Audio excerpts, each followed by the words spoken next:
ప్రయత్నిస్తూ మరణిస్తే అది విజయం, ప్రయత్నం విరమిస్తే అది మరణం. అది తెలుసుకున్నటువంటి ఏకైక వ్యక్తి ఆంధ్రప్రదేశ్ రాష్ట్ర ముఖ్యమంత్రి జగన్మోహన్ రెడ్డి. ఎందుకన్నానంటే ఊరికినే ఇవాళ జగన్మోహన్ రెడ్డి గారిని వీళ్ళందరూ పోడారు కాబట్టి, వాళ్ళ ఆస్థాన కవులు కాబట్టి వీళ్ళు మాట్లాడతారు. నేను ఎందుకు చెప్పాల్సి వస్తుందంటే 18 నెలలు, ఒక రోజు 4 రోజులు వాకింగ్ చేస్తే 2 రోజుల తర్వాత చేయట్లేదు.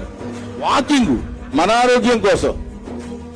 అటువంటిది 18 నెలలు నిరాటంగా ఆంధ్రదేశాన్ని నలుమూలల ఆ చివరి నుంచి చివరి వరకు చుట్టి, ఎక్కడ ఎన్ని అవమానాలు, ఎన్ని బాధలు, ఎన్ని అవహేళనలు, ఇవన్నీ తట్టుకుని నా జయం అది అని 2 కళ్ళకి గంతలు కట్టినటువంటి హాస్యంలాగా అరేబియన్ హార్స్ అలా తిరిగి రాజ్యాధికారాన్ని చేజించుకున్నటువంటి జగన్మోహన్ రెడ్డి.